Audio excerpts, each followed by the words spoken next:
जी जनाब, any questions regarding yesterday's?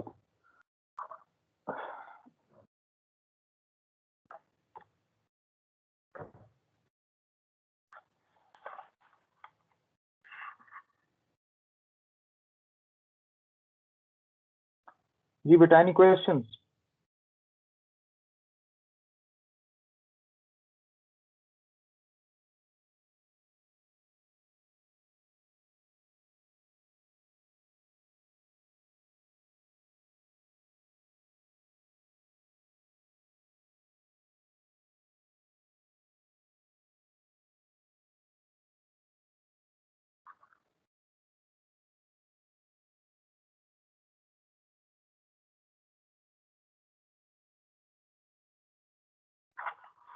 Okay ji.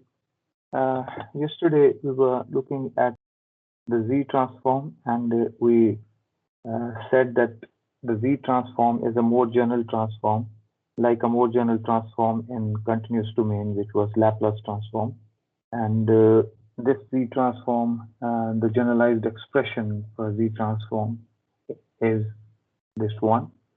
That is, if we are interested in knowing the Z transform for h of n, then using this expression, we can get this Z transform for this h of n using this expression. And how we have obtained this expression? Again, we have used the same concept that complex exponentials are eigenfunctions for our discrete time systems, LTI systems.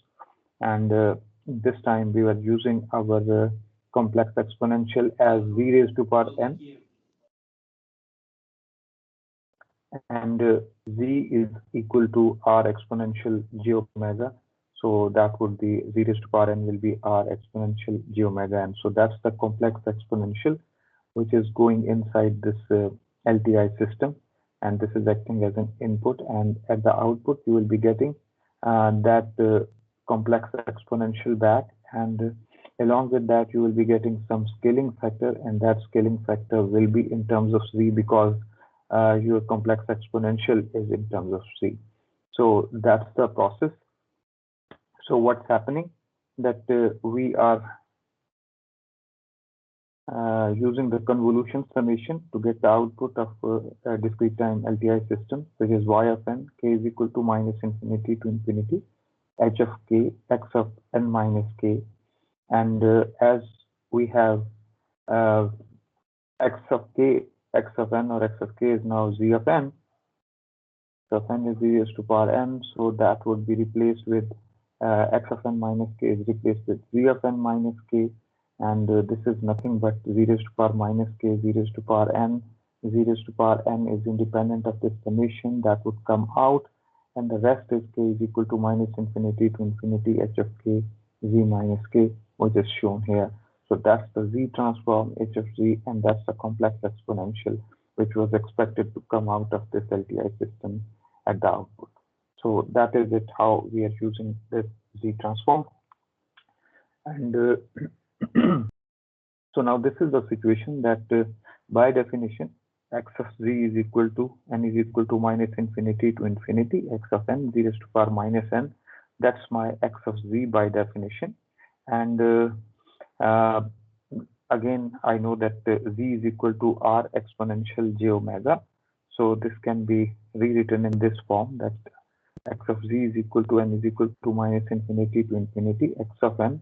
Now z is replaced with r exponential j omega. So it is r raised to power minus n and exponential minus j omega n. And in fact, that's the discrete time Fourier transform of this. So this is the discrete time Fourier transform of x of n divided by r raised to power n. And the idea is that initially we were saying that there are certain sequences for which the discrete time Fourier series doesn't exist, or the series doesn't converge. But now we are saying that this x of z is actually the discrete time Fourier transform of this thing, x of n over r raised to power n. So we have introduced a new controlling parameter r with it.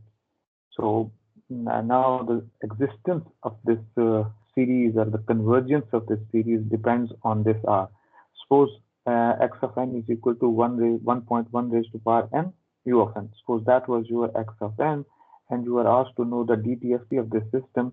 As you know that this is my x of n, this is your x of n. Because it is 1.1 raised to power n, so for every other index, so that would be 1.1 and so on, it would be a rising function, and the series will not converge. So that's why we say that DTFT doesn't exist, series doesn't converge, or it's not absolutely summable. The absolute samples of this sequence are not absolutely summable, so the discrete time Fourier transform doesn't exist. But now let's see the role of this R. If R is kept greater than 1.1, then the series will start converging, and this series will be converging, and x of z will be existing. Any questions?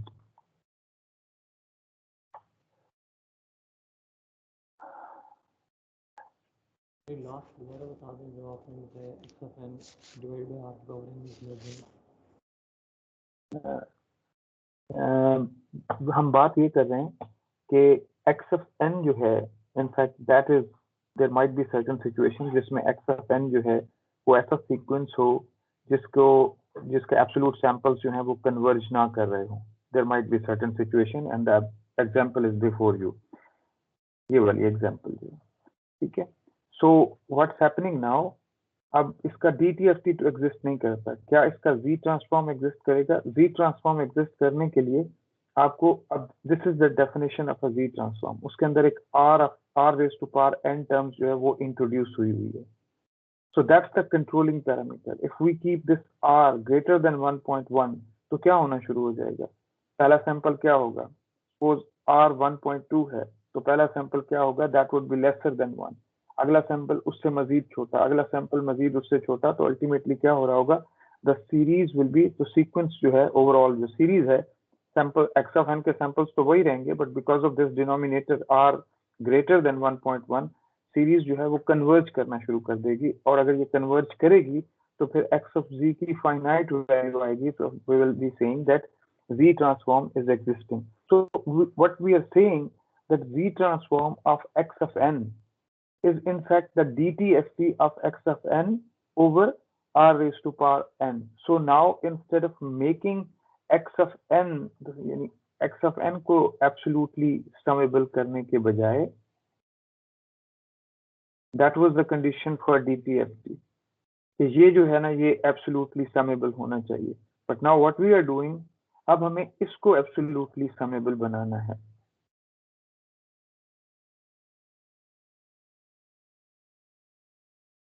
Which is okay, अगर r greater than 1.1 है तो definitely that would be converging. So absolutely summable ये हो जाएगा और आपका Z transform जो है वो exist करेगा. So R जो है वो आपका वो controller parameter है. ठीक है? 1 से ग्रेटर होना चाहिए r हमेशा. नहीं, इससे कोई ताल्लुक नहीं है. वो डिपेंड कर रहा है, कंट्रोलर है वो तो ये देखेगा कि ये इसके हालात क्या हैं. सपोज अगर x of n जो है, अगर वो 2 raised to power n u of n है, तो in that case Z transform जो है उसके लिए क्या करना चाहिए आपको? R की वैल्यू क्या होनी चाहिए?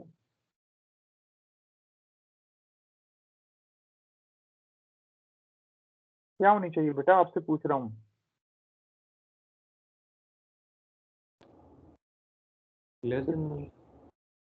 तो इस चीज को गौर से देखें ना, इस एक्सप्रेशन को गौर से देखें. क्या होनी चाहिए value to make this converge? R should be greater than 2 होगा तभी ये सीरीज कन्वर्ज करेगी. ठीक है ना? Yes sir. हाँ, तो R का 1 से कोई ताल्लुक नहीं है. R is depending on this thing कि इस चीज को अगर एब्सोल्युटली समेबल बनाना है तो R is a controlling parameter. ठीक हो गई बात? Okay. So it's again the same thing that x of z is equal to n is equal to minus infinity to infinity x of n r exponential j omega raised to power minus n, because z is equal to r exponential j omega. और this can be rewritten as n is equal to minus infinity to infinity x of n r raised to power minus n exponential minus j omega n. So what can we say about Z transform of x of n? We can say that Z transform of x of n is in fact the DTFT of this thing x of n over r raised to power n. और ये convergence किस चीज पे depend कर रही है? Convergence इस r पे डिपेंड कर रही है.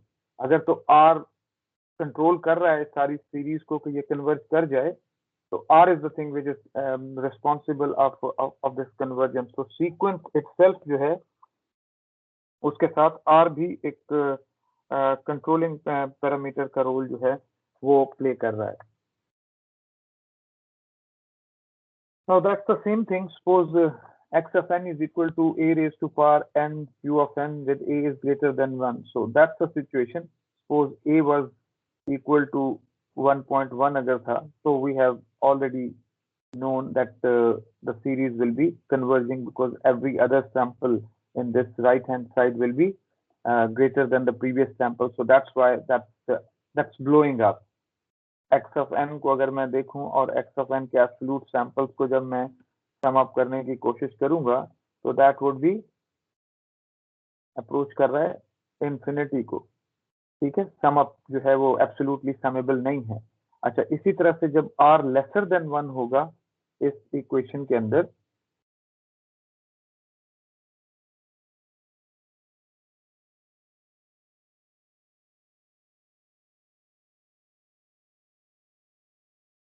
इस इक्वेशन के अंदर when r is lesser than a, तो ये जो इंक्रीज है, ये जो blowing up of the sequence है, ये बहुत ज्यादा एग्जेजरेटेड है, बहुत ज्यादा तेजी से वो बढ़ रहा है.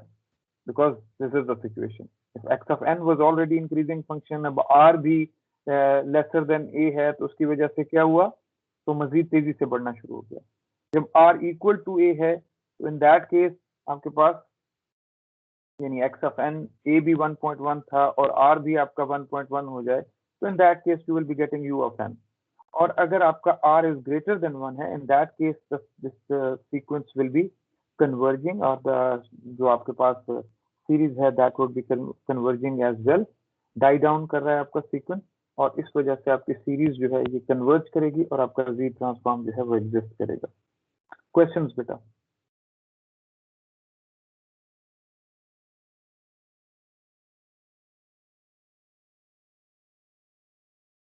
Okay. Now, what's the relation of Z transform with DTFT? Now, what is our Z expression for x of Z? क्या है? X of Z is equal to n equals minus infinity to infinity x of n exponential, sorry, x of n Z raised to power minus n. That's by definition the Z transform of x of n. And what is x of exponential j omega for x of n? What's the DTFT? That is n is equal to minus infinity to infinity x of n exponential minus j omega n. So what you're seeing, क्या similarities हैं और क्या differences हैं?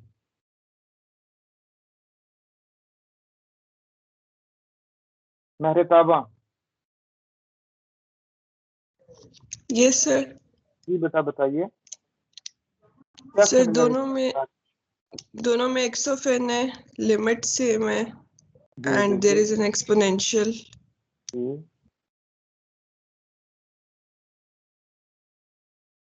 तो अगर आप गौर से देखें तो x of z की जो वैल्यू है, we know that z is equal to r exponential j omega. If we keep r is equal to 1, then it becomes x of exponential j omega, because we know that z is r exponential j omega raised to power n. So अगर r is equal to 1 हो जाए, so this equation x of z will become x of exponential j omega. What does it mean? इस बात का मतलब क्या है? इस बात का मतलब है सबसे पहले तो let's convince ourselves that exponential j omega जो है वो क्या चीज है। देखिए जी डोमेन क्या है, मेरा ख्याल किया होगा। Okay, so that's my imaginary axis है, ये रियल एक्सिस है, दैट्स द जी प्लेन जो आपके सामने बनी हुई है। एक्सपोनेंशियल j ओमेगा क्या चीज है, rather r exponential j omega क्या चीज है। r is the radius, different circles हैं डिफरेंट रेडियाई के जो कि इस प्लेन में पड़े हुए हैं। आपकी प्लेन जो है वो डिफाइन ही इस तरह से हुई है कि r एक्सपोनेंशियल j ओमेगा के साथ। एक्सपोनेंशियल j ओमेगा क्या है, ये आपका सर्कल है। Why it's a circle, because exponential j omega is cosine omega plus j sine of omega, and for different values of omega you can get different values. So omega is equal to 0 पे आप इधर बैठे हुए हैं इस जगह पे, omega is equal to pi by 4 पे आप इधर आ गए, omega is equal to pi by 2 पे आप इधर आ गए, omega is equal to pi पे आप इधर आ गए। So इस तरह से आप इस सर्कल पे you are traversing on this circle. So what is it, r exponential j omega different circles हैं। r is equal to 1 कौन सा सर्कल है, r is equal to 1 एक यूनिट सर्कल है जिसका रेडियस 1 है, और ये इस प्लेन में एक यूनिक सर्कल मौजूद है जो रेडियस इज इक्वल टू 1 के साथ है। Now what we are saying that x of z at r is equal to 1, यानी इस प्लेन के अंदर जो r is equal to 1 पे रेडियस 1 के ऊपर जो सर्कल है, इसके ऊपर जो चीज रखी हुई है that is your x of exponential j omega, that is dtft। so ये जो चीज यहाँ पे जो चीज पड़ी हुई है ये आपका डिस्क्रीट टाइम फोरियर ट्रांसफॉर्म है। पूरी प्लेन के अंदर कुछ भी हो सकता है, but the linkage of z transform with x of exponential j omega या dtft के साथ क्या है कि वो आपका इस सर्कल के ऊपर पड़ा हुआ है। So that's the linkage between DTFT and Z transform. Now, this is again reassuring. We have talked about कि CTFT और DTFT में क्या फर्क है?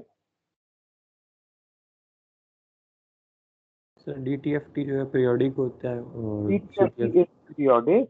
So अगर आप देखें क्योंकि वो इस सर्कल पे एवेल्युएशन है किसी फंक्शन की, so that's the reason DTFT जो है यहाँ से आप चले कुछ वैल्यू मिली, यहाँ चले कुछ वैल्यू मिली, यहाँ पे चले कुछ वैल्यू मिली, और उसके बाद जब आप यहाँ पहुंचे हैं तो वो दोबारा से वही वैल्यूज आपको मिलना शुरू हो जाएंगी। So this is the periodicity which is reassured और reconfirm from this figure as well कि क्योंकि DTFT is evaluated at this unit circle, so that's why it's periodic as well. ठीक हो गई बात बच्चा?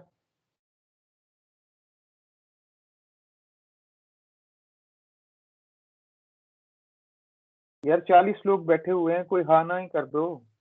Yes, sir. Okay जी। Now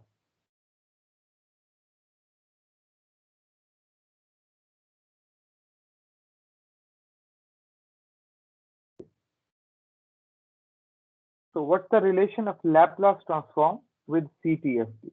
अच्छा जी, CTFT क्या था? CTFT का एक्सप्रेशन आपके पास क्या है बच्चा? जी, anyone? What is CTFT?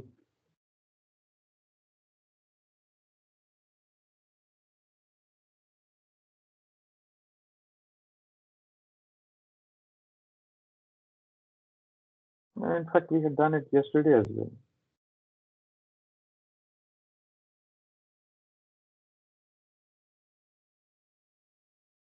There is expression for that. In fact, that was expression for y of t, the integral from minus infinity to infinity, h of the x of t minus the theta. So that was your output for the LTI system in continuous domain. Okay. So what is S-plane? S-plane is again three-dimensional complex plane, और उसके ऊपर that's your real axis which is sigma, and that's j omega axis, and our S is equal to sigma plus j omega. जिस तरह से हम कह रहे थे लास्ट स्लाइड में कि z जो है वो r exponential j omega है, the orientation of that plane was in this way, that there were different infinitely many circles moving from r is equal to 0 to r is equal to infinity. different circles जो हैं वो आपके पड़े हुए हैं. इसी तरह से ये वाली जो plane है s sigma plus j omega, for different values of sigma and j omega you are getting different points, और ये आपका एक 3-dimensional plane है जो आपके पास पड़ा हुआ है. ठीक है. अच्छा, so this is my x of s, by definition the Laplace plane, and this is my continuous Fourier transform CTFT. So what's the relationship of that? X of s is equal to minus infinity to infinity x of t exponential minus st dt, and that's my x of j omega, which is minus infinity to infinity x of t exponential minus j omega t dt. So what's the relation? अगर आप इसको गौर से देखें, what's that? The similar type of exercise which we did right there. यहाँ पे ऐसी कौन सी चीज है जो इस इक्वेशन को इस इक्वेशन के साथ मिला रही है? सर अगर s का जो रियल पार्ट है वो 0 हो जाए तो दोनों सेम. अगर s का रियल पार्ट जो है विच इज सिग्मा, अगर सिग्मा 0 हो जाए तो that is your x of j omega. So what do we mean? अगर सिग्मा 0 हो जाए, सिग्मा 0 इस जगह पे है, सो दैट्स द प्लेन. ये आपकी जो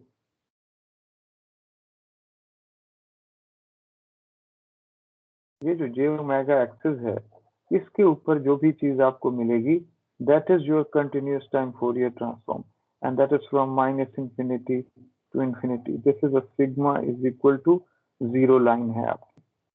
So what this expression is saying, that x of j omega is equal to minus infinity to infinity x of t exponential minus j omega t dt, that is evaluated on this line. And again reassuring that it's not being evaluated at some circular plane or a circular surface. So it means from minus infinity to infinity, there is no component of periodicity in that, which we were seeing in discrete time Fourier transform. So x of exponential j omega, that is dt of t, this is periodic, but x of omega or x of j omega, that is evaluated on this j omega axis, and this is not periodic. So that's the relation of the Laplace transform with continuous time Fourier transform. Agreed? So we can say that x of s at s is equal to j omega, that is equal to x of j. And in fact, that's the same thing of saying that, as your friend said, that as sigma is equal to 0, your s will be j omega, and you will be getting your continuous time Fourier transform. Okay. Now the question is, does Z transform exist on the whole Z plane?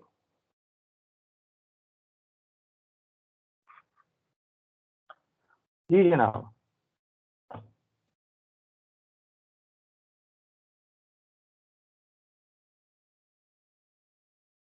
Well, that depends on the sequence. Suppose अगर मेरे पास ये sequence है, of course जहां जहां पे ये series converge करेगी वहां पे मेरा जो Z ट्रांसफॉर्म है वो एग्जिस्ट करेगा. सपोज अगर हम बात करते हैं कि x of n मेरे पास था, that was a raised to power n u of n, or if a was greater than, so a was 1.1, suppose we repeat the same example. So इस केस में क्या सिचुएशन होगी कि r जब greater than 1.1 होगा, उसी सूरत में ये सीरीज कन्वर्ज करेगी और फिर उसके बाद जो है वो मेरा Z ट्रांसफॉर्म जो है वो एग्जिस्ट करेगा. यानी इसका मतलब ये है कि यहाँ पे सीरीज कन्वर्ज कर रही है, r इज ग्रेटर देन 1.1 पे, r इज इक्वल टू 1 पे सीरीज कन्वर्ज नहीं कर रही,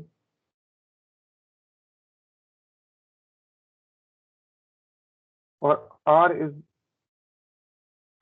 लेसर देन 1 पे सीरीज कन्वर्ज कर रही है, और r लेसर देन 1 पे भी सीरीज जो है वो कन्वर्ज नहीं कर रही। सो आपका ये जो जोन है और r इज इक्वल टू 1 और लेसर देन 1, यहाँ पे आपकी सीरीज अगर कन्वर्ज नहीं कर रही तो इसका मतलब है कि आपका z ट्रांसफॉर्म इस जोन में फॉर दिस सीक्वेंस एग्जिस्ट नहीं करेगा और ग्रेटर देन 1.1 पे करेगा। सो अगर ये क्वेश्चन किया जाता है कि z transform exist in the whole z plane, well that depends on the sequence, because of course a raise to power n पे ही डिपेंड कर रहा है, और फिर उसके बाद हम देखेंगे कि किस रेडियस पे इस प्लेन पे आपकी सीरीज जो है वो कन्वर्ज होना शुरू हो जाती है। बिकॉज अगर ये कन्वर्ज नहीं कर रहा तो फिर z ट्रांसफॉर्म जो है वो एग्जिस्ट नहीं करेगा। There might be certain reasons और points where z transform doesn't exist because of divergence of this series, और इन जोन्स में फॉर दिस a इन जोन्स में ये नहीं कर रहा, और इस जोन्स में r इज इक्वल टू 1 नहीं, आप 1.1 कर देते हैं टू बी वेरी स्पेसिफिक। ठीक है, तो ये सिचुएशन होगी। सपोज मेरे पास इसका a raise to power n u of n का जो z ट्रांसफॉर्म है that is 1/1 minus a z inverse, इसको मैं इस तरह से भी लिख सकता हूँ z over z minus a। तो क्या सिचुएशन है, there is a zero of this h of z or this transfer function at z is equal to 0, so that would be called the zero of the system। so zero of the system कहाँ पे है, ये origin पे रखा हुआ है, इस transfer function ने हमें बताया, और z is equal to a पे एक पोल रखा हुआ है। ठीक है, so suppose this is a, ये एक पोल रखा हुआ है। तो उस पोल पे, पोल क्या चीज है, पोल इज द वैल्यू जहाँ पे ये सीरीज जो है ये डाइवर्ज कर रही है। पोल इज द थिंग जहाँ पे h of z की वैल्यू जो है वो इंफिनिटी है। पोल इज द वैल्यू जहाँ पे एब्सोल्युटली समेबल नहीं है ये series. something is blowing up of your screen at this location और आपकी तरफ आ रही है, और suppose you are sitting at infinity, तो यहाँ पे आपके पास एक पोल एग्जिस्ट करता है, and pole is a place जहाँ पे आपका ट्रांसफर फंक्शन जो है वो डिफाइंड नहीं है। ठीक, सो दैट्स द सिचुएशन के आपके जहाँ पे आपकी सीरीज कन्वर्ज करती है वहां पे z ट्रांसफॉर्म एग्जिस्ट करता है, और उस तमाम जोन को जिसमें z ट्रांसफॉर्म एग्जिस्ट करता है उसको हम कहते हैं region of convergence, ROC। So that's very important concept. ROC आपका किस तरह से बिहेव करता है for different sequences. Now we are going to look at that. Any questions regarding this?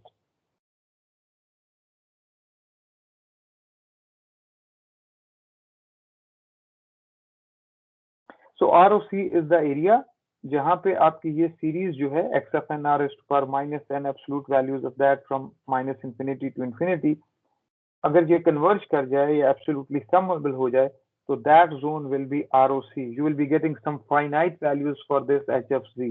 If you are doing it तो आप कहेंगे कि हमारा जो जोन है that is region of convergence.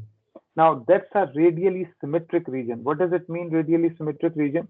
That if something, because we have said that the formation of z plane is something like that, you are getting radii of different radii के circles जो हैं वो आपके पास मौजूद हैं। so if something is here, if something is finite here, that is finite on the whole circle। ठीक है, वो मेरा circle आगे पीछे हो गया। so that is finite on the whole circle। if something is infinite, if there is a pole on this location, it means we are getting infinite value here, so that would be infinite on the whole circle of radius whatever the value is, suppose it is b। so इस b के radius पे तमाम जो ring होगा वो that would be providing infinite values। so it is independent of omega। omega क्या है, omega is equal to 0 पे भी वही value होगी, finite value होगी। अगर omega is equal to pi/4, omega is equal to pi/2, because circle जो है उसके ऊपर अगर फाइनाइट है तो फाइनाइट वैल्यूज चल रही होंगी, और अगर इनफाइनाइट है तो इनफाइनाइट वैल्यूज चल रही होंगी। So it depends on R only. The region of convergence depends on R, the radius. ठीक है, इस पे डिपेंड कर रहा है।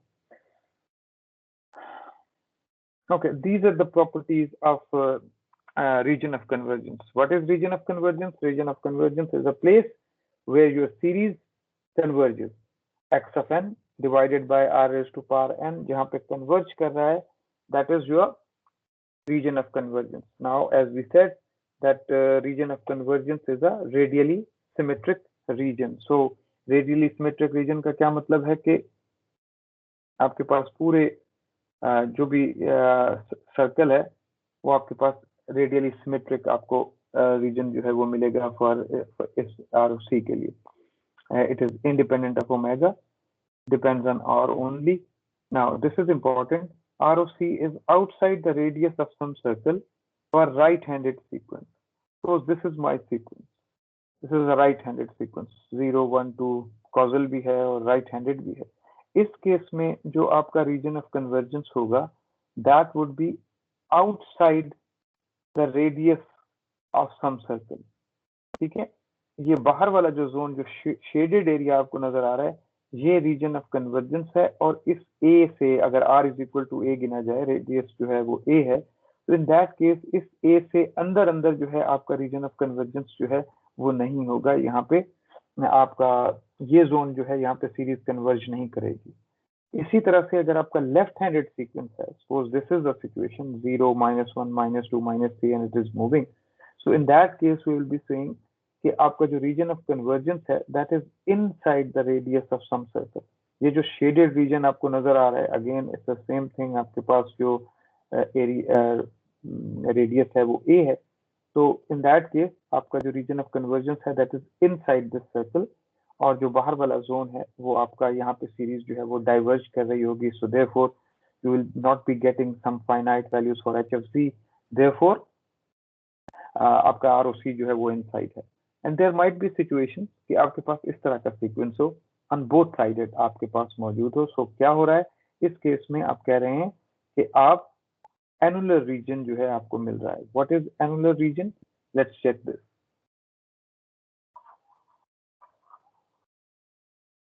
देखिए ये सिचुएशन है फॉर राइट हैंडेड, आप पहले ही बता चुके हैं that would be outside of some radius. Suppose अगर ये सिचुएशन है, आपने कहा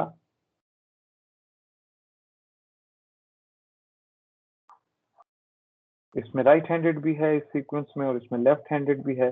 so first I am doing for right hand, ठीक है। एंड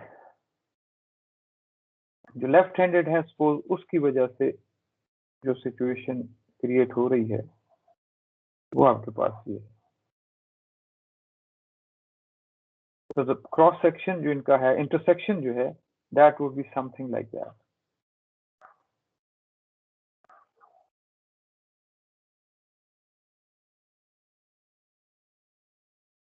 ये एनुलर रीजन है, रिंग टाइप रीजन है for these two-sided sequences.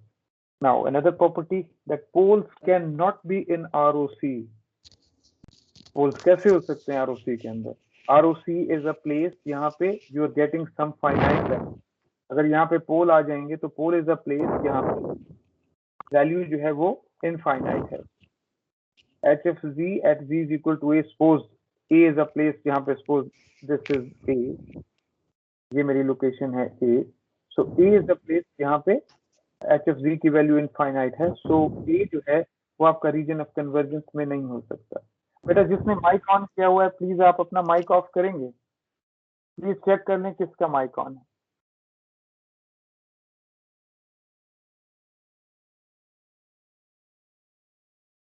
So poles cannot in ROC because we are getting some infinite values. Yes, zeros can be there in region of convergence because 0 is some finite value. So if HFZ at some location B is equal to 0, so that point B can be in region of convergence because you are getting some finite value, and finite values will be, by definition, region of convergence is a place where your transfer function has got some finite values. The series is converging. One important thing that ROC must be a connected region. यानी ऐसी situation हो सकती थी इसमें, अगर हम देखें ये आपके पास हमने बात की थी कि ये वाला जो आपका राइट हैंडेड सीक्वेंस है, यानी ये सिचुएशन बन जाती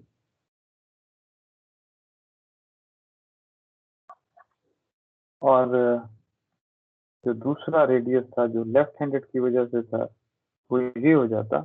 तो इस केस में देयर इज नो इंटरसेक्शन और इनका कोई आपस में कनेक्शन है। So we will be saying that ROC for this sequence, of course, there will be a composite sequence. एक उसका right-handed side है, उसकी left-handed side है. So we will be saying that the ROC doesn't exist for that particular sequence. अगर इस तरह की situation develop हो जाए, ROC must be connected region, and ज़्यादा explanation आगे आ जाएगी. And जो सबसे important चीज है वो ये है that DTFT exists if unit circle is inside ROC, because we know that DTFT is defined as the unit circle. अगर आपका यूनिट सर्कल जो है वो इस जोन के अंदर, इस जोन के अंदर, इस जोन के अंदर जो कि ROCs हैं फॉर डिफरेंट सीक्वेंसेस, अगर इनके अंदर पड़ा हुआ है तो वी विल बी सीइंग कि आपका DTFT जो है वो एग्जिस्ट करता है. एनी क्वेश्चंस बेटा? सर जो ये बोथ रीजन वाला था, इसके डायग्राम दोबारा आप काइंडली जरा समझा दें. बोथ रीजन्स वाला कौन सा, ऊपर वाली या नीचे वाली? यस सर, इसके अंदर जो एनुलर शेप बन रही है ये सर, ये किस तरह बन रही है? ये बेटा इस तरह से बन रही है ना कि ये जो रेड वाला सर्कल है, रेड वाला सर्कल है वो रिस्पॉन्सिबल है इस साइड का, right handed sequence. Right handed sequence है तो we have already said that the ROC is outside the radius of some circle for right handed sequences. So अगर आप इस रेड सर्कल को देखेंगे तो इससे बाहर बाहर पड़े हुए हैं आपके ROC जो है, इसके अंदर नहीं है ROC, इससे बाहर है. और इसी तरह से जब आप लेफ्ट हैंडेड सीक्वेंस का कंपोनेंट उठाते हैं इसी सीक्वेंस का, तो ये वाला लेफ्ट हैंडेड है. ठीक है, सो लेफ्ट हैंडेड को अगर देखें तो that would be inside the radius. तो वो आपका अंदर आपको नजर आ रहा है, ये वाला सपोज सर्कल था, तो ब्लैक जो है वो आपको नजर आ रहा है. ब्लैक सर्कल को देखें तो वो इनसाइड बता रहा है. इनका जो इंटरसेक्शन है वो ये वाला जोन है.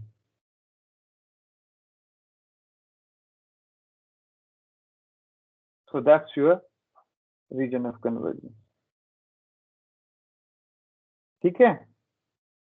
अगर हमारे पास सिर्फ एक राइट हैंडेड सीक्वेंस हो सिर्फ, तो उसमें तो फिर रीजन ऑफ कन्वर्जेंस आएगा ही नहीं. आपने कहा था कि कनेक्टेड होना चाहिए, तो अगर सिर्फ राइट हैंडेड सीक्वेंस. क्या नाम है आपका? नाम क्या बताएं? शेरोज. शेरोज? जी सर. जी शेरोज. शेरोज ऐसा है कि ये राइट हैंडेड सीक्वेंस है. ठीक है, इस राइट हैंडेड सीक्वेंस में देखिए तो आपके पास ये रीजन ऑफ कन्वर्जेंस है. कनेक्टेड रीजन जो है इसकी एग्जांपल आगे आ जाएगी, फिक्र ना करें. But if it's a right handed sequence तो आपका ROC ये है. If it's a left handed sequence तो ये है. लेकिन अगर बहुत सारे कंपोनेंट सीक्वेंस में आपने ब्रेक करके उसको सॉल्व करने की कोशिश कर रहे हैं तो जो फाइनल ROC आप फाइंड आउट करेंगे, सपोज इन दिस केस ये जो आपके पास है, आपने इसमें से राइट हैंडेड और लेफ्ट हैंडेड दोनों कंपोनेंट्स उठाए हैं, तो if this is the case तो सिचुएशन बन रही है आपका रीजन ऑफ कन्वर्जेंस जो है that's a connected region. Connected ही है ना, कोई ब्रेक तो नहीं दे रहे आप इसको. इस जोन के अंदर कोई ब्रेक है शेरोज? No sir. नहीं है ना. लेकिन इस अगर ये सिचुएशन आती है, इधर नहीं है कनेक्टेड इस केस में, so that's why we will be saying that the ROC doesn't exist. ठीक है, तो आगे चलते हैं तो आपको ये ज्यादा क्लियर होना शुरू हो जाएंगी. But these are the properties which are very important. इनको एक एक चीज को आपने ज़हन में रखना है. ओके. हाँ, सपोज करते हैं जी ये आपके पास एग्जांपल है. x of n is equal to a raised to power u of n. You have been doing this a raised to power u of n so many times. DTFT में भी आपने इसको इस्तेमाल किया है और इधर भी. So x of z आपने इसका फाइंड आउट करना है. तो x of z क्या चीज है? x of z is n is equal to minus infinity to infinity x of n z raised to power minus n. Now your x of n क्या चीज है? x of n is given and this is a raised to power n u of n. ठीक हो गया जी. आपने जनाब ये किया. x of z is equal to n is equal to minus infinity to infinity था because u of n was there. So what you did, u of n को आपने रिमूव कर दिया and embedded it in the limit 0 to infinity कर दिया. और फिर आपके पास क्या चीज मौजूद थी? a z इनवर्स, क्योंकि आपके पास a raised to power n था, z raised to power minus n था. ठीक है, and that was the thing 0 to infinity. So ये यहाँ से ये चीज बनी है a z inverse raised to power n 0 to infinity. So you have used the same equation or expression जो कि क्लोज्ड फॉर्म एक्सप्रेशन के लिए आप यूज कर रहे थे DTFT के अंदर भी. So you have used the same formula, x of z is equal to 1 over 1 minus a z inverse. Consider this as alpha raised to power n. ठीक है. So the lower limit, upper limit आपको पता है 0 और infinity. So the x of z can be written in this form 1 over 1 minus a z inverse only if a z inverse जो है, because that's alpha, if a z inverse is lesser than 1. A z inverse ये condition आएगी. A z inverse is lesser than 1 means A is lesser than z. That's the condition you are developing from here. And then z is r exponential j omega because we are looking for the region of convergence. R जो है वो आपका radius है उस region of convergence का. So z is replaced with r exponential j omega and that should be greater than A.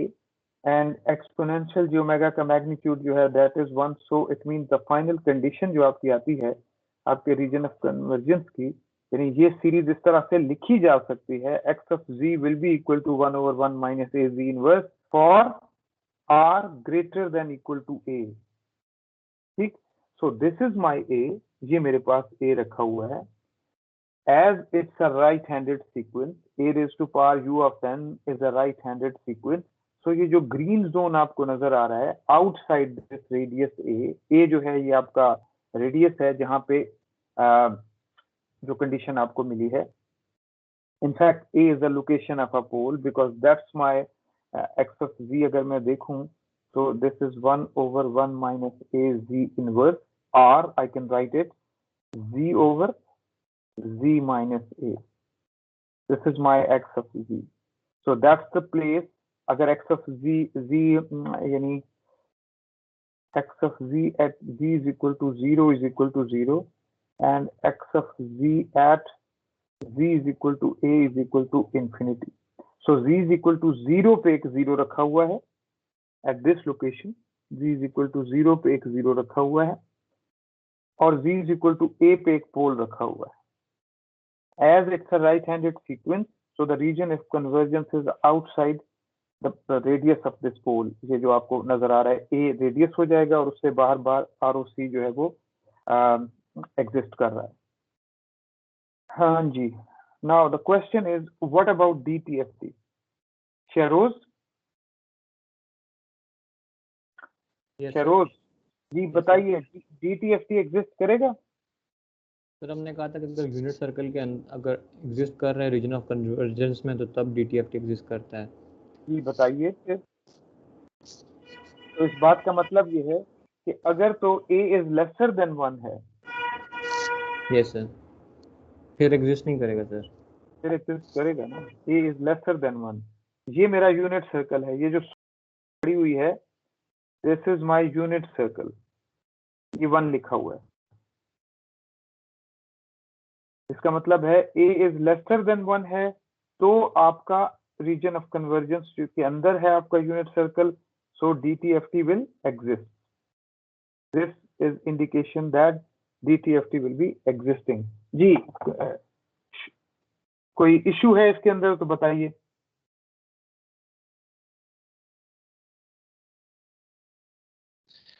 Sir ये हमें किस तरह पता चला ये राइट हैंड सर्कल था, मतलब ये इस लिमिट से पता चला आर इज ग्रेटर देन ए? हमें यहाँ से पता चला है. तो सीक्वेंस का पता यहाँ से चला है. u of n क्या होता है बाय डेफिनेशन? ठीक है सर. यही है ना. Yes sir. यहाँ से पता चल गया. ठीक है. ठीक है sir. Any other question?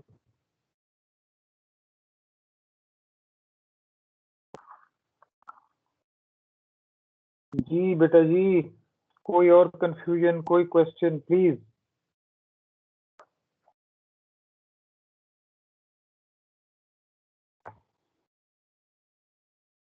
So in this case हमारा region of convergence. अगर हम कहते अगर a is equal to 1 होता सर, अगर लेस देन 1 है तब तो DTFT एग्जिस्ट कर रहा है. अगर इक्वल टू 1 होता तो तब भी हम बोलते हैं कि एग्जिस्ट करेगा. नहीं करता वो मार्जिनली स्टेबल होता है. अभी उन केसेस को छोड़ दें. अभी यस सर. तो लाजमी उसके अंदर होना चाहिए because A is the location जहाँ पे पोल एग्जिस्ट कर रहा है. ये पूरा Yes, का sir. पूरा जो रेडियस है ना, यहाँ पे ये आपको इनफाइनाइट वैल्यूज मिल रही हैं। तो अगर a इज इक्वल टू 1 है तो 1 जो है वो फिर उसके अंदर शामिल नहीं है। That is in Yes, fact sir. अगर आपका x ऑफ n जो है वो u ऑफ n हो तो इस केस में a इज इक्वल टू 1 आ जाएगा आपका। So u of n is not absolutely summable. U of n is only absolutely summable जब x of n divided by r raised to power n, ये है ना सीरीज आपकी, इसको convert कराना है ना। It is only lesser than infinity for r greater than 1 पे। So यहाँ पे सीरीज जो है वो कन्वर्ट करेगी और आपका रेडियस जो है वो यहाँ पे होगा। ठीक है, क्लियर होगी बात? Yes, sir. Okay great. अच्छा जी, आगे चलते हैं। चलें एक और क्वेश्चन देखिए। Now the signal is x of n is equal to minus a raised to power n u of minus n minus 1. So u of n देखिए, u of n आपको पता है that is from 0 to infinity and the value is 1. u of minus n क्या है? u of minus n is the flipped version. Again the amplitude is same but now this has, मैं इस signal को पहले देख रहा हूँ, पहले इस सिग्नल को बना रहा हूँ, z ट्रांसफॉर्म तो बाद में फाइंड आउट करूंगा। u of minus n क्या है? That is the flipped version of this u of n. Now what is u of minus n minus 1? Flipped and shifted version है, ठीक है। So अगर आपको देखना हो कि ये कहाँ से स्टार्ट करेगा तो always do like that। अगर कोई कंफ्यूजन है तो -n minus 1 जो कि ये जो इसके अंदर है इसको आप 0 के इक्वल पुट करें तो आपको मिलेगा n is equal to -1 पे। So it is starting at n is equal to -1, rest is same। Amplitude 1 है और ये इसी तरह से -1 से इंफिनिटी की तरफ जा रहा है। And now I am introducing this minus a raised to power n। So negative की वजह से तो ये उलट हो जाएंगे, रिवर्स डायरेक्शन में चले गए। लेकिन a raised to power n क्या रोल प्ले कर रहा है? If a is greater than 1 it's a decreasing function and if a is lesser than 1 it's a increasing function. Convince yourself that these are correct.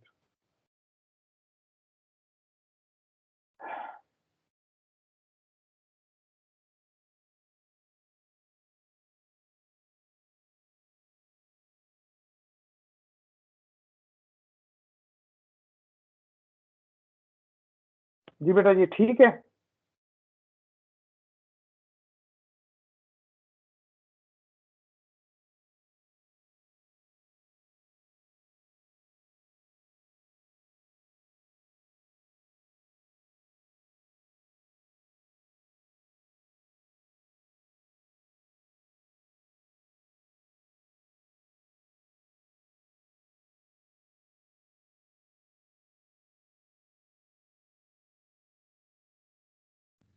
Sir ये जो a greater than 1 है इससे ये start किधर से हो रहा है? ये -1 से स्टार्ट हो रहा है सर? जी जी, u of -n यहीं से स्टार्ट हो रहा है, -1 लिखा हो। ठीक है सर। तो ये ठीक है, agreed? Yes sir. For a greater than 1 it is a decreasing function, this minus a raised to power n u of minus, now this is a function, and for a lesser than 1 it's a increasing function। चलेंगे अब इसका z transform find out करते हैं। So that's the definition, x of z is equal to minus infinity to infinity x of n z raised to power minus n। अब क्या हो रहा है? माइनस इंफिनिटी टू इंफिनिटी, कहाँ से आ रहा है ये? माइनस इंफिनिटी से -1 तक। So this is minus infinity to -1 a raised to power n u of -n -1 limits में एम्बेड हो गया, minus infinity to -1 a raised to power n x of n की तरफ से आ रहा है, minus a raised to power n, ये माइनस ये साइन यहाँ पे है, and z raised to power -n उसी तरह से आ गया। ठीक है जी। अब इसको मैं इस तरह से भी लिख सकता हूँ कि माइनस जस्ट क्या किया है, लिमिट्स को फ्लिप कर दिया है, नेगेटिव साइंस को मैं रिमूव करना चाह रहा था। सो लिमिट्स जो है अब मैं इसे पॉजिटिव साइड पे लेके गया हूँ और in order to comprehend that मुझे सिर्फ और सिर्फ यहाँ पे जो पावर्स हैं उनका साइन भी मुझे रिवर्स करना पड़ेगा। सो जस्ट ये काम किया है कि a raised to power -n z raised to power n। और इसी तरह से इस चीज को मैं एक और काम भी कर सकता हूँ कि मैंने इसके अंदर एक 1 ऐड किया है इसके अंदर, और 1 ऐड करने के लिए अब लिमिट क्या हो गई है, 0 टू इन्फिनिटी, इसकी लिमिट मैंने 0 टू इन्फिनिटी कर दी, a raise to power minus n, v raise to power n, और क्योंकि 1 यहाँ पे ऐड किया है, सॉरी 1 सब्ट्रैक्ट किया है because of this negative sign, तो एक 1 जो है वो ऐड कर दिया है। इसके बारे में मुझे पता है कि मैं इसको कैसे लिख सकता हूँ। This is nothing but 1 minus 0 to infinity a। ये 1 आपने कहाँ पे ऐड किया है? बेटा इधर 1 सब्ट्रैक्ट किया है ना, लिमिट अगर 1 से 0 करना है के लिए, इसमें because of this negative sign actually मैं इस सीरीज के अंदर 1 ऐड कर रहा था, but because of this negative sign actually मैं सब्ट्रैक्ट कर रहा था, so that's why 1 is added here. a raise to power minus n, v raise to power n, इन सबकी पावर 0 इज इक्वल टू 1 हो जाएगी ना। ये 0 इंक्लूड किया है मैंने लिमिट में, यहाँ पे नहीं था, 1 था। 0 अगर इंक्लूड करूंगा sir. तो कोई टर्म ऐड कर रहा हूँ ना बेटा, यस सही है तो एक्चुअली वो 1 है, because n is equal to 0 अगर इनकी पावर है तो वो 1 है, तो एक्चुअली 1 ऐड हो रहा है, but because of this negative sign वो सब्ट्रैक्ट हो रहा है, and that's why I am introducing this 1, I am adding in this equation 1 add कर रहा हूँ। Got it? Yes sir. Okay great. So 1 minus, and I know कि अब ये सिचुएशन क्या हो जाएगी, ये आपके पास ये मौजूद है a z inverse, and you can write it in the closed form expression as 1 over 1 minus a inverse z, यहां से मिला है आपको a inverse z। ठीक है जी, एंड जब आप इसको सॉल्व करते हैं तो it is again h of z या x of z आपको मिल जाता है, that is 1 over 1 minus a z inverse। जरा गौर से देखिए, इसका क्या था, x of z 1 over 1 minus a z inverse। इस सीक्वेंस का क्या है, 1 over 1 minus a z inverse। दो सीक्वेंस हैं, entirely different सीक्वेंस हैं, but the region of convergence are the z transforms are same। so क्या होगा, रीजन ऑफ कन्वर्जेंस जो है ये क्योंकि एक उसके साथ एसोसिएटेड है, सो आपको इन दोनों के दरमियान जो डिफरेंस है इन सीक्वेंसेस का वो आपको रीजन ऑफ कन्वर्जेंस में नजर आएगा। That's a left handed sequence, और लेफ्ट हैंडेड सीक्वेंस में आपका जो रीजन ऑफ कन्वर्जेंस है वो inside the circle of radius a है। दोनों का z ट्रांसफॉर्म, इसका z ट्रांसफॉर्म भी वही है 1 over 1 minus a z inverse, and the sequence was a right-handed sequence, a raised to power n u of n। Here the sequence is minus a raised to power n u of minus n minus 1।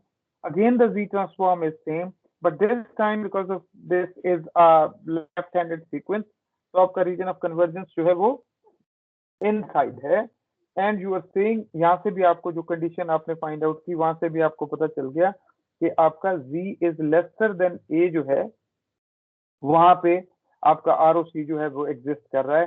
तो ये जो green shaded region आपको नजर आ रहा है that is ROC। यहाँ पे x of z की फाइनाइट वैल्यूज हैं और ऊपर जो है इसकी फाइनाइट वैल्यूज नहीं है। Now what about the DTFT, ये जो सर्कल है आपका, ये रेड सर्कल जो है ये यूनिट सर्कल है, ठीक। सो क्योंकि रीजन ऑफ कन्वर्जेंस के अंदर नहीं है, बिकॉज यहाँ से नजर आ रहा था, ये हमने जब इसको देखा था तो हमने कहा था कि if a is lesser than 1 it is blowing, if a is lesser than 1 the series will be blowing, and the DTFT, of course it means that DTFT doesn't exist, because alternatively we are saying if the series is blowing and the series doesn't converge, a से नीचे तो converge कर रही है, a से नीचे तो ROC है, लेकिन DTFT एग्जिस्ट नहीं करेगा बिकॉज आपका जो यूनिट सर्कल है वो इसके अंदर नहीं, ROC के अंदर नहीं। और in other word the series is blowing, because we have been saying this for so many times that if series is blowing then the DTFT will not exist।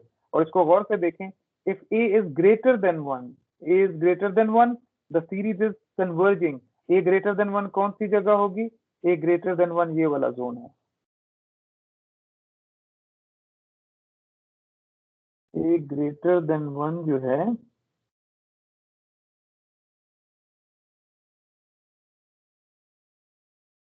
ठीक, ए ग्रेटर देन 1 है क्योंकि right है left handed sequence है तो reason of convergence ये हो जाएगा, और अगर रीजन ऑफ कन्वर्जेंस ये हो जाएगा तो अब आपका जो यूनिट सर्कल है that is coming in the region of convergence and you will be saying that ये अब ए ग्रेटर देन 1 है और ये ए लेसर देन 1 था। तो इस केस में आपका डीटीएफटी जो है वो एग्जिस्ट कर रहा है। Questions please.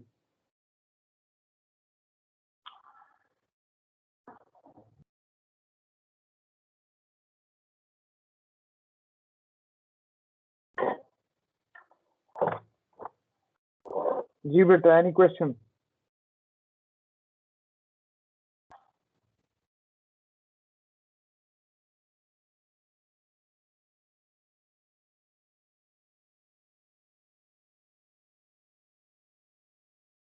चलिए जी, आपके पास एक सीक्वेंस मौजूद है।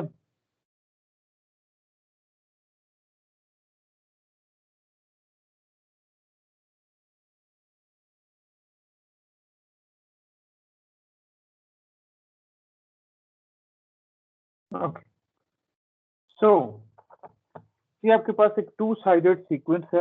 X of n is equal to -1/3 raise to power n u of n -1/2 raise to power n u of -n minus 1। so suppose कर लेते हैं this is x1 of n, this is one portion of the sequence and that second portion of the sequence, and composite sequence is x of n which has this component x1 of n and x2 of n। अच्छा, x1 of n जो है वो आपका क्या है? that's a right handed sequence, और x2 of n जो है वो आपका लेफ्ट हैंडेड सीक्वेंस है। So by definition you can use it and you will be getting the z transform of this as x of z is equal to, इस portion का अगर मैं देखूं तो that would be 1/1 plus 1/3 z inverse, and इस portion का अगर देखूं तो that would be minus is coming from here and 1/1 minus 1/2 z inverse। but the important thing is, ये कैलकुलेट करना तो कोई इशू नहीं था, but the important thing is how the region of convergence are there। regions of convergence को देखते हैं। so this is 1/3। अच्छा, 1/3 पे एक सर्कल बनाते हैं। यहाँ पे एक पोल मौजूद है, ठीक है। यहाँ पे अगर हम देखें तो एक पोल है which is located at -1/3 पे, but अभी कोई इसकी जरूरत नहीं है, अभी इसकी फिक्र ना करें। इंपॉर्टेंट थिंग इज कि 1/3 से ऊपर आपका रीजन ऑफ कन्वर्जेंस है। Why? Because it's a right handed sequence. तो ये सिचुएशन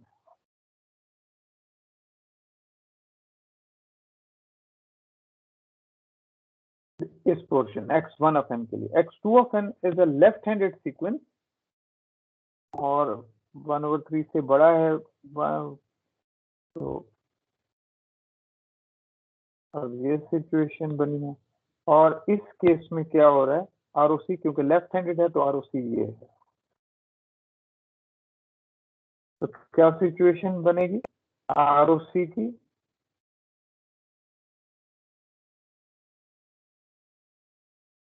जहां पे इंटरसेक्शन हो रही है, तो दैट्स ये आपका आरओसी एनुलर रीजन जो है वो आ रहा है। अगर सिचुएशन इसी सीक्वेंस में ये होती, अगर ये 1/2 होता और ये 1/3 होता, तो in that case there is no ROC. Why? Because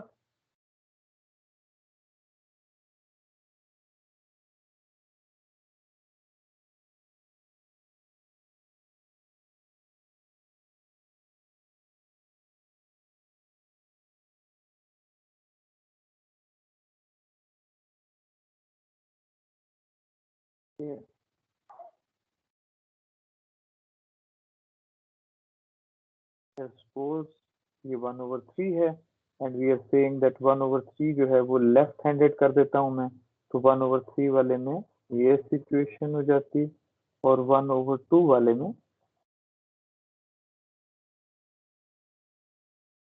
in that case ROC doesn't exist because ROC must be a connected region। तो फिर किसी एक के साथ आपको गुजारा करना पड़ेगा ROC के साथ।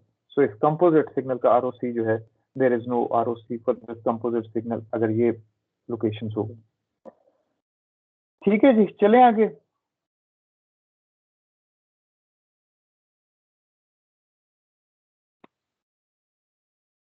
Yes sir.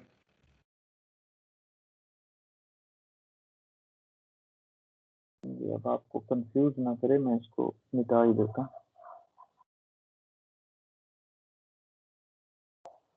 Okay,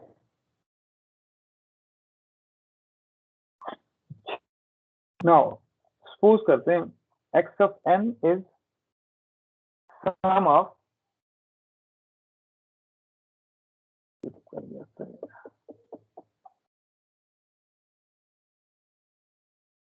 three sequences whose poles are a b c respectively। अच्छा, मैं इससे पहले कि आगे जाऊं, ये मैंने एक बात कही थी, ये अगर लिखना शुरू करेगा तो ये देखिए, मैंने यहाँ पे बात कही थी कि आपका पोल उधर पड़ा हुआ है। अगर इसको देखिए 1/1 प्लस 1/3 इनवर्स, मैं इसको ऐसे लिख सकता हूँ x ऑफ z को, मैं सिर्फ x1 ऑफ z की बात कर रहा हूँ, तो इट इज z/z प्लस 1/3 लिख सकता हूँ ऐसे। सिर्फ इसको लिखने की कोशिश कर रहा हूँ। सो जीरो कहाँ पे है इस सिस्टम का या सीक्वेंस का? जीरो पे है। और पोल कहाँ पे है? -1/3 पे है। एक्चुअली पोल यहाँ पे था, इस जगह पे पोल था, और क्योंकि रेडियली सिमेट्रिक होता है सारा मामला, तो दैट्स व्हाई ये आपका सारा का सारा जोन जो है ये यहाँ पे सीरीज डाइवर्ज कर रही है। और इसको अगर हम देखें तो एक पोल कहाँ पे पड़ा हुआ है? अगर मैं इसको ओपन करने की कोशिश करूं तो that would B z/z -1/2। so 0 is at z is equal to 0 और pole at z is equal to 1/2। मैं इंडिपेंडेंटली देख रहा हूं, तो अब कहाँ पे है? ये यहाँ पे पड़ा हुआ है। एक पोल z is equal to -1/3 पे है, एक पोल z is equal to 1/2 पे है। So because of these poles, इस पोल की वजह से बाहर वाला जोन जो है वो रीजन ऑफ कन्वर्जेंस में नहीं, क्योंकि पोल जो है वो रीजन ऑफ कन्वर्जेंस में नहीं हो सकता। तो इससे ऊपर वाला जो जोन है वो इस वजह से नहीं आ सका क्योंकि दरमियान में पोल आ गया। इसी तरह से इससे नीचे वाला जोन नहीं आ सका बिकॉज ये पोल आ गया, तो ये वाला जोन जो है वो आरओसी में नहीं आ सका। ठीक है जी बेटा, कुछ तो बोल दो। ठीक है सर। आपकी क्लास के सीआर का क्या नाम है?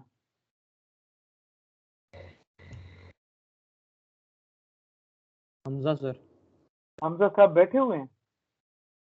जी सर। हमजा यार, तुम सीआर हो, कुछ तुम ही रिस्पॉन्सिबिलिटी ले लो। हाँ कर दिया करो, बाकी अगर सो रहे हैं तो तुम तो ना सो ना यार। Yes sir.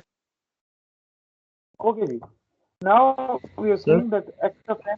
जी बेटा बोले। सर ये जो रेडियस की लाइन होती है सर, ये इंक्लूडेड तो होती नहीं है, तो हम इसे डॉटेड क्यों नहीं शो करते जो हम डायग्राम बना रहे होते हैं? कौन सी डायग्राम? सर ये सर्कल्स बनाते हैं हम, बेटा ये तो लिखा जो हुआ है ना, यहाँ से जो बाउंड्री के लिखा जो हुआ है circles v is sir greater जैसे देन 1/3 लिखा हुआ है ना, बस आप इससे कंसीडर करें, आप डॉटेड बना दिया कीजिए। सही है। इंपॉर्टेंट चीज तो ये है, ये एक्सप्रेशन है कि v is greater than 1/3, equal sign तो नहीं लिखा हुआ ना, इक्वल तो नहीं है ना जी सर। जी। तो जो इक्वल नहीं है तो फिर इस बात का मतलब है आप डॉटेड बनाएं, आप सॉलिड बनाएं, डजंट मेक एनी डिफरेंस। कोई नोटेशन ऐसी एग्जिस्ट करती तो नहीं है ना, आप अपनी नोटेशन बनाना चाहते हैं तो बना लीजिए, कोई फर्क नहीं पड़ता। ठीक है नहीं सर, कैलकुलस एग्जिस्ट करती है एनालिसिस में ना, इसलिए मैं कह जी। रहा था क्या क्या? सर मैथ्स के कोर्सेज में सर जब वो इंक्लूडेड नहीं होता था तो डॉटेड लाइन से शो करते थे, इसलिए मैं ओहो, रिजर्व ना ना नहीं, कंफ्यूज करने की जरूरत नहीं है। आप अगर कंफ्यूज हो रहे हैं तो आप डॉटेड बनाना शुरू कर दीजिए भाई, आप ना इसे कंफ्यूज करिए। इंपॉर्टेंट थिंग इज दिस कि पोल जिस जगह पे है वो रीजन ऑफ कन्वर्जेंस में शामिल नहीं होगी। ठीक है, आपका नाम क्या है बेटा? अहमद।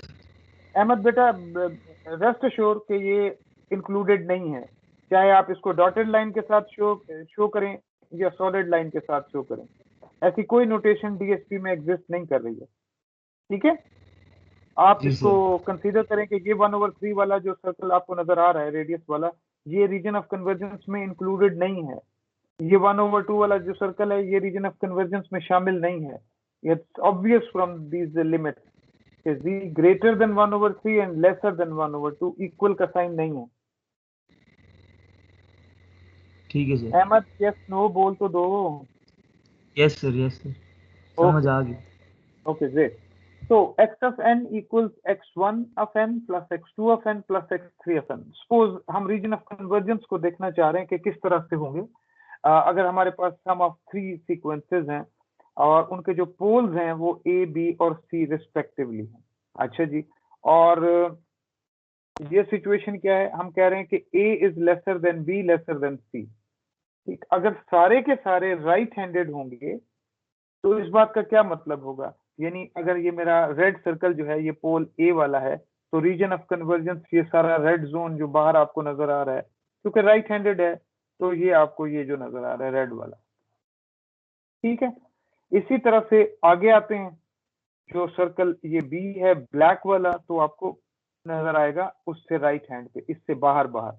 और इसी तरह से जो सी वाला रेडियस है वो आपको उससे भी बाहर ब्लू में जो नजर आ रहा है। So the region of convergence क्या होगा, that would be outside the outermost pole because that would be the place यहाँ पे इन तमाम region of convergence की intersection हो रही होगी, वो इस C से बाहर बाहर होगी। So ये लोकेशन, ये सिचुएशन है, A पे एक पोल पड़ा है, B पे एक पोल पड़ा है, C पे एक पोल पड़ा है। इसके लिए रीजन ऑफ कन्वर्जेंस A से बाहर था, इसके लिए रीजन ऑफ कन्वर्जेंस B से बाहर था, इसके लिए रीजन ऑफ कन्वर्जेंस C से बाहर था। But the intersection of regions of convergence is at C से बाहर बाहर। So what will happen कि आप कहेंगे कि if there are 3 poles and all are right-handed sequences, तीनों sequences right-handed हैं, the ROC will be outside the outermost pole अगर तीनों sequences right-handed हैं। अच्छा, अगर ऐसी सिचुएशन है जिसमें तीनों जो है वो लेफ्ट-हैंडेड हैं तो इस केस में क्या होगा, that would be inside the innermost pole because what is happening,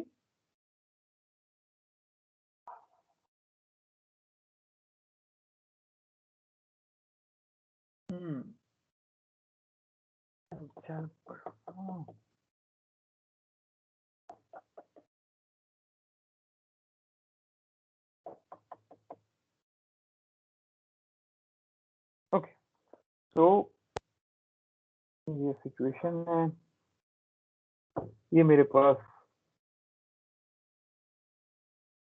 okay क्योंकि लेफ्ट हैंडेड सीक्वेंस है तो आरओसी कहाँ होगा।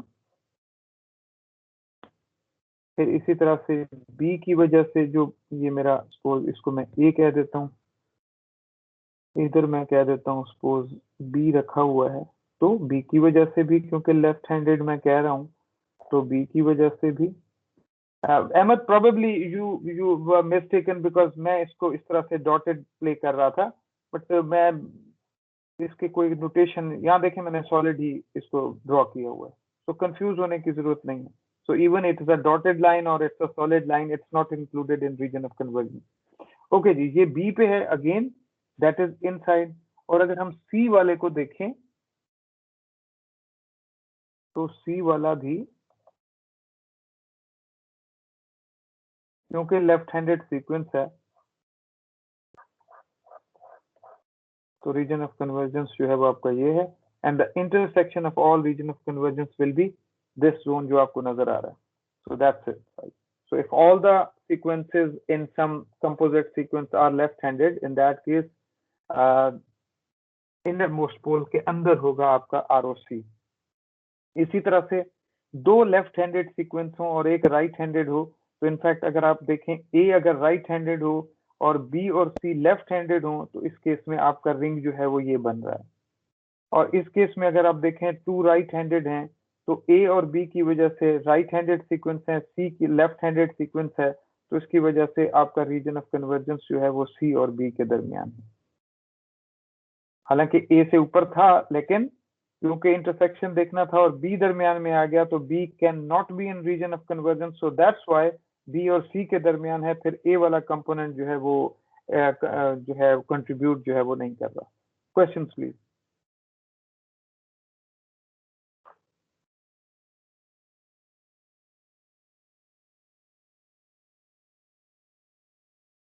जी बेटा जी।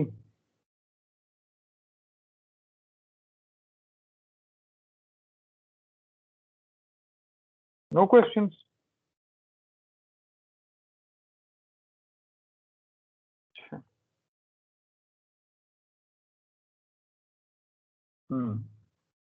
अच्छा जी, स्टेबिलिटी एंड कॉजेलिटी। जी बेटा बोले। सर जो राइट साइडेड सीक्वेंस होता है उसका आपने बताया था ना कि सर्कल के बाहर यानी रीजन ऑफ कन्वर्जेंस होगा, तो जी। इसका मतलब है कि उसके जो भी पोल्स होंगे वो उसके सर्कल के इनसाइड होंगे,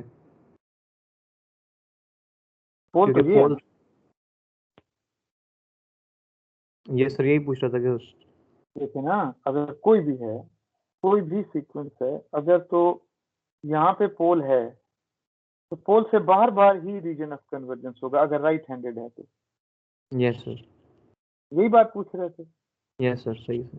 तो ये नजर आ रहा है ना, तो फिर देखें ये वाली सिचुएशन है या ये वाली सिचुएशन है। राइट हैंडेड लेफ्ट हैंडेड को ध्यान में रखिए कि अगर राइट हैंडेड सीक्वेंस है तो फिर पोल्स जो है वो उस पोल से बार बार आरओसी होगा, और अगर लेफ्ट हैंडेड सीक्वेंस है तो पोल के अंदर, आपका पोल के अंदर की तरफ जो है वो आरओसी होगा। और फिर अगर इस तरह की सिचुएशन थी तो फिर इंपॉर्टेंट चीज ये है कि पोल जो है वो आरओसी के अंदर नहीं हो सकता, because pole is a place जहां पे एच एफ जी की वैल्यू जो है at any pole that is equal to infinity. So ROC के अंदर, ROC is region of convergence. ठीक, तो आरओसी के अंदर पोल कैसे हो सकता है अगर पोल पे एच एफ जी की वैल्यू इंफिनिटी है। ROC by definition is a place जहां पे some finite value we are getting for HFC। ठीक हो गई बात? जी sir. Good.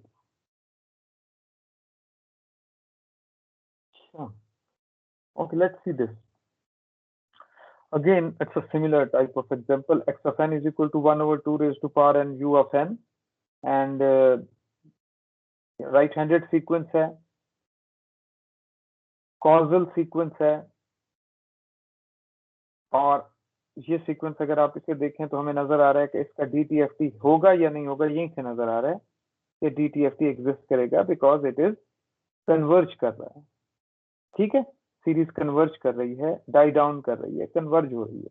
Okay, x of जी हमने फाइंड आउट किया, it is 1 over 1 minus 1 over 2 z inverse, and the condition is because it was right handed sequence, यहाँ से भी आप फाइंड आउट कर सकते हैं that it's z greater than 1 over 2, it is outward। and आप जरा देखें रीजन ऑफ कन्वर्जेंस को, z greater than 1 over 2 पे आपका ROC है, तो इसका मतलब है यूनिट सर्कल जो है, this is in fact notation for unit circle. Unit circle जो है that exist in the ROC। तो क्या बता रहा है फिर कि DTFT एग्जिस्ट कर रहा है। DTFT एग्जिस्ट करने का मतलब ये, अगर ये सिस्टम होता तो ये right now it's a sequence, अगर ये HFN होता तो भी कहते हैं कि ये एक स्टेबल सिस्टम है। और हमें यहाँ से भी पता चल गया था कि U of n जो है वो डाई डाउन कर रहा है, तो इसका DTFT एग्जिस्ट करेगा, which is reassuring by looking at the Z transform as well. ठीक होगी बात? सो ये जो चीज है इसको हमेशा याद रखिएगा, a raised to power U of n is in fact 1 over 1 minus AZ inverse, और इसी तरह से minus a raised to power n U of minus n minus 1 that is equal to 1 over 1 minus AZ inverse। दोनों Z transform same है, but Z is lesser than, the only difference is region of convergence का difference। Okay, any questions regarding this? Stability, causality, ROC और किस तरह से ये चीजें आपस में एक दूसरे के साथ लिंक हैं, टाइम डोमेन, फ्रीक्वेंसी डोमेन और Z ट्रांसफॉर्म। यहाँ पे आपका पड़ा हुआ है DTFT, ये DTFT इस जगह पे। सर अगर यूनिट सर्कल के अंदर हमारे पास अगर रीजन ऑफ कन्वर्जेंस आया तब हम कहेंगे कि DTFT एग्जिस्ट करेगा। अगर यूनिट सर्कल जो है वो ROC के अंदर है इस वक्त आरओसी के अंदर है, ये जो शेडेड एरिया है ये आपका आरओसी है आपका। चल अभी अहमद आपके लिए एक बड़ी मजेदार खबर है कि अब उसने डॉट लगा दी है, ठीक है। तो यस ओके, तो यहाँ पे जो है ये जो आरओसी है region of convergence the shaded region, इसमें आपका यूनिट सर्कल बैठा हुआ है। तो आरओसी का मतलब है बेटा इस तमाम जोन के अंदर आपको फाइनाइट वैल्यूज मिल रही हैं। इसका मतलब है कि इस 1 के ऊपर भी आपको कुछ फाइनाइट वैल्यू मिल रही है। फाइनाइट वैल्यू मिल रही है तो इस बात का मतलब यह है कि सीरीज कन्वर्ज कर रही है। वो जो सीरीज थी ये वाली x of n exponential minus j omega n, ये चीज थी ना, minus infinity to infinity x of exponential j omega, और इसके लिए कंडीशन क्या थी कि x of n minus infinity से इंफिनिटी एब्सोल्यूट सैंपल्स जो हैं that must be lesser than infinity. तो ये कंडीशन यहाँ पे ये फुलफिल हो रही है। That's why we are saying that x of exponential j omega existing, और आपको ये सिस्टम जो है stable system. Have I answered your question? Yes sir. Let's see this. Now x of n is equal to minus 1 over 2 raised to power n u of minus n minus 1, and we know that the z transform should be what? Again 1 over 1 minus 1 over 2 z inverse, but z should be lesser than 1 over 2 because it is left-handed sequence. So this is 1 over 2, this is 1. अब reason of convergence ये shaded region है, तो DTFT exist कर रहा है? DTFT exist नहीं करेगा। And that was shown from here as well कि देखिए सीरीज ब्लो अप कर रही है। तो अगर ये सिस्टम होता तो हम इसे कहते हैं अनस्टेबल है, अगर ये सीक्वेंस है तो हम कहते हैं डीटीएफटी डजंट एग्जिस्ट। ठीक, एंटाई कॉजल सिस्टम है ये। अगर देखें तो ये कॉजल सिस्टम था, राइट हैंडेड एंड कॉजल, और ये आपका लेफ्ट हैंडेड सीक्वेंस है और एंटाई कॉजल सिस्टम है। You are having some values in the negative indices values. Unit circle doesn't include ROC, so that's why DTFT doesn't exist. Questions please.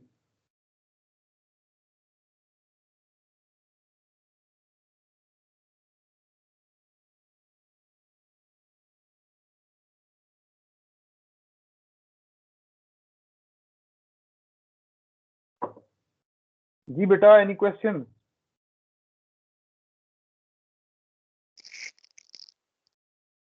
Sir पूछना था denominator में plus नहीं आएगा क्योंकि already signal में minus है, तो फार्मूले में भी माइनस होता था, तो माइनस माइनस की वजह से प्लस नहीं होगा। इसको कैलकुलेट करके देख लें, वैसे ये करेक्ट है, ये देख लें। इनफैक्ट यहाँ इन दो इक्वेशंस को देख लें। यहाँ से अगर आप देखते हैं minus a raise to power n u of minus n minus 1, it was in fact ये चीज मैंने ये इसको गौर से देखिएगा, 1 minus 1 over 1 minus a inverse g है। अगर आप इसको सॉल्व करेंगे तो you will end up with this thing 1 over 1 minus a g inverse. ये था 1 माइनस ए इनवर्स जी। ठीक है, तो ये जो माइनस की कंफ्यूजन है ना आपकी दूर हो जाएगी। जरा सॉल्व करके इसको देख लीजिए, ठीक होगी बात। ये माइनस ही है, ठीक है, ये इसमें कोई गलती नहीं है। यहाँ बैठे हुए हैं ना? हाँ हाँ जी, इधर ही हैं, आगे हैं, यहाँ पे। So minus 1 over 2 raise to power n, by definition यही था ना, minus a raise to power n u of minus n minus 1 minus 1 over 2 raise to power n u of minus n minus 1। So आपके पास जो x of we आएगा ये अभी हमने देखा है, minus a raise to power n u of minus n minus 1, और इसका आंसर जो है that is 1 over 1 minus a g inverse. कहाँ से आ रहा है? It is in fact 1 minus 1 over 1 minus a inverse g. ये जो नजर आ रहा है आपको ए जी इनवर्स है, तो इसको जब आप सॉल्व करेंगे तो you will end up here 1 over 1 minus a g inverse. ठीक है, and that's why the limits are swapped na. A inverse z is lesser than 1.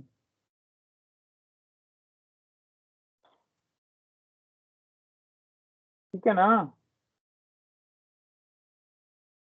सही सर, करो मैं बाद में बेटा। सॉल्व कर लूंगा, ठीक है।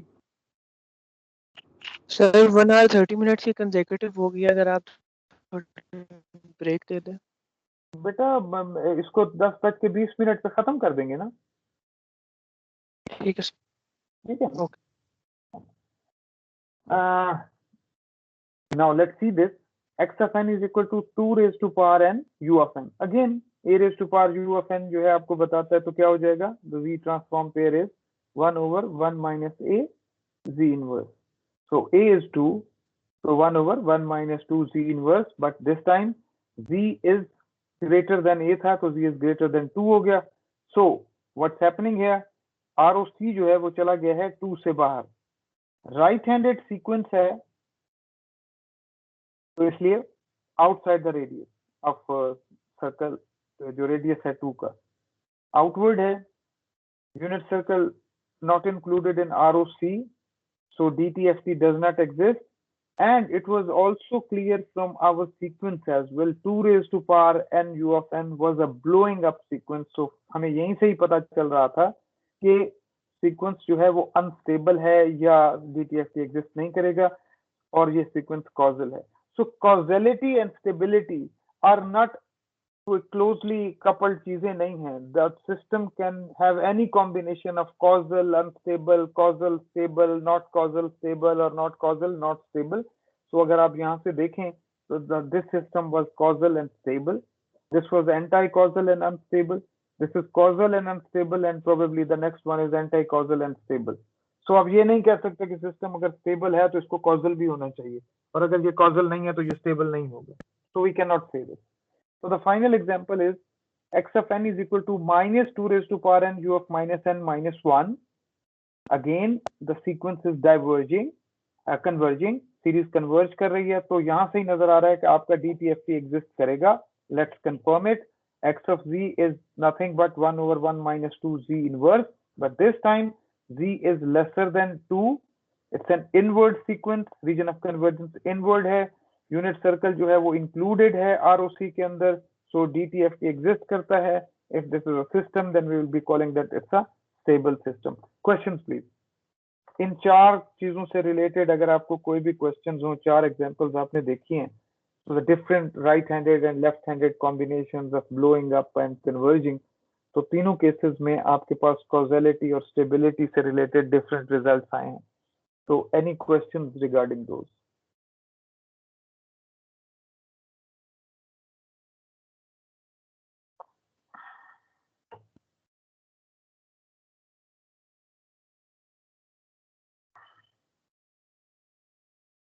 जी बच्चा.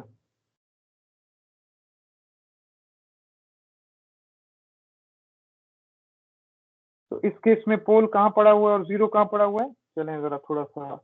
जी बेटा. जी मेहर ताबा बताइए, एक्स ऑफ जी का जीरो कहाँ है और पोल कहाँ है?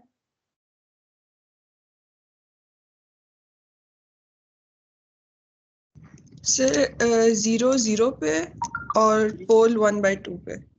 0 0 पे है, ये 0 हो गया, और पोल जो है वो 1/2 पे. ग्रेट. चलें आगे चलते हैं. इस केस में बताइए कि 0 कहाँ है और पोल कहाँ है बेटा?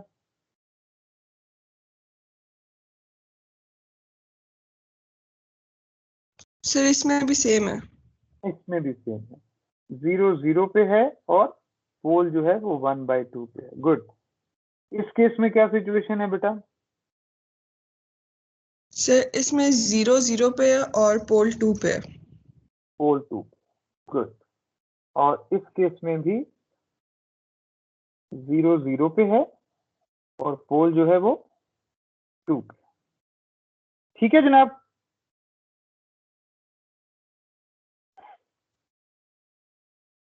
अच्छा जी.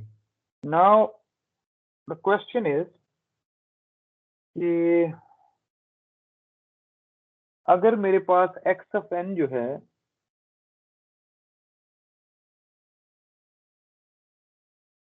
वो डेल्टा ऑफ n हो,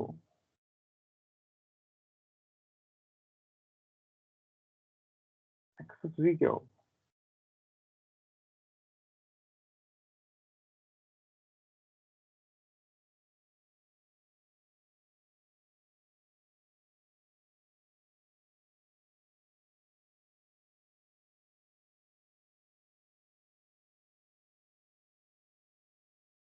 अच्छा, ये तो आपने किया होगा। If my x of t is equal to delta of t, then what of x of j omega या x of f? ये तो आपने देखा होगा। What was that?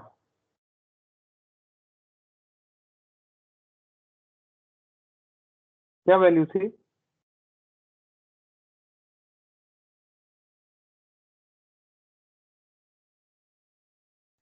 1 sir. 1, so it is 1।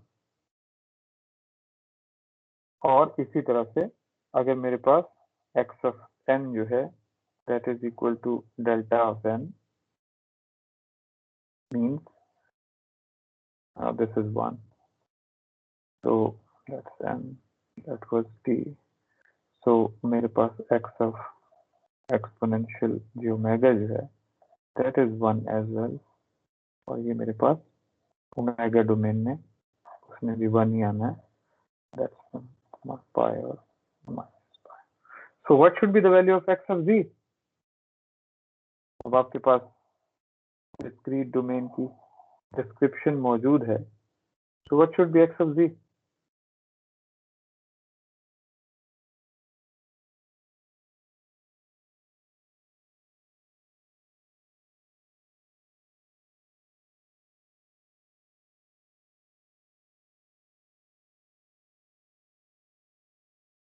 यही है ना?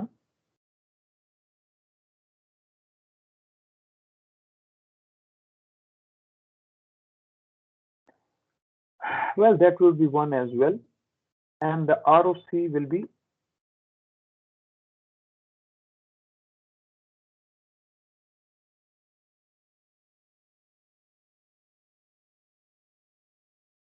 okay, so x of अगर ओमेगा 1 है तो x of z भी इक्वल टू 1 ही होगा। मेरा ख्याल है मैंने उन लोगों के साथ इतना ही किया है, but I would like to do one example. Okay, suppose करते हैं x of n is equal to u of n minus a raised to power n u of minus n minus 1. Okay, so I suppose that this is my x1 of n, this is my x2 of n, and actually x of n जो है that is nothing but x1 of n plus x2. Okay, x1 of z क्या होगा?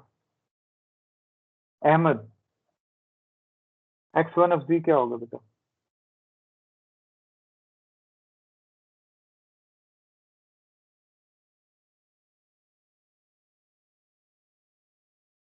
Ahmad,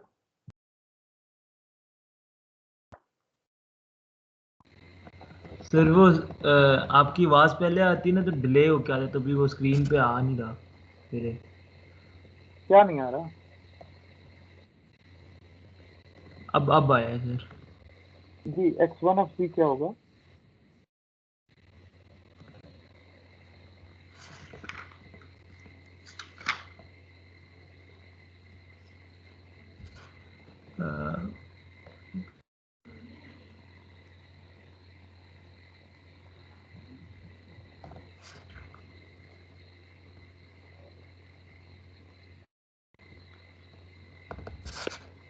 sir 1/1 minus z। Good, 1/1 minus z। In fact हम z inverse के साथ अभी चल रहे हैं तो 1/1 minus z इनवर्स, ठीक है, z इनवर्स। Yes sir. और अगला बताइए।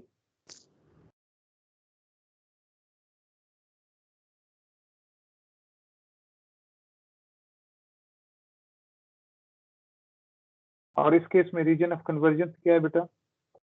R because it's a right-handed sequence, R should be greater than 1. और इस केस में क्या सिचुएशन है? It is 1 over 1 minus A Z inverse, और इस केस में आपका पास R जो है, because it's a left-handed sequence, R is lesser than A. ठीक, अब if A is not given, अगर A आपको नहीं बताया गया, then there may be two solutions. ठीक है, two solutions किस तरह से कि there is a possibility कि A is greater than 1 है.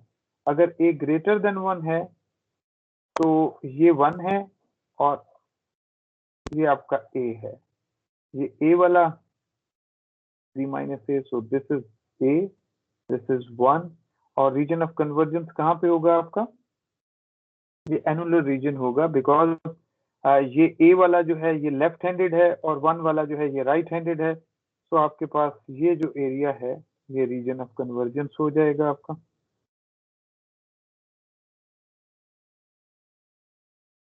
ठीक, दूसरा केस क्या हो सकता है? This is the case where A is greater than 1, और अगर A इज लेसर देन 1 होगा तो उस केस में क्या सिचुएशन होगी आपके पास? This is 1, this is A. अब A क्योंकि लेफ्ट हैंडेड सीक्वेंस है और 1 जो है वो ये वाला है, सो इस केस में आपके कोई इंटरसेक्शन जो है वो नहीं है, so you will be saying that the Z transform doesn't exist for this sequence. अगर तो कोई क्रॉस सेक्शन आपको नहीं मिल रहा, इंडिपेंडेंटली रीजन ऑफ कन्वर्जेंसेस मौजूद हैं for both of these sequences, लेकिन for this composite signal as there is no intersection of the region of convergence, so you will be saying that there is no Z transform doesn't exist for this composite sequence. Okay, मैं इसको यहीं छोड़ देता हूँ क्योंकि बाकी लोगों के साथ पिछले सिंडिकेट के साथ C के साथ भी इधर तक ही मैंने किया है, and I hope next week में हम इसको इंशाल्लाह ताला खत्म करेंगे. असाइनमेंट भी आपको मिल जाएगी अगले हफ्ते, और चल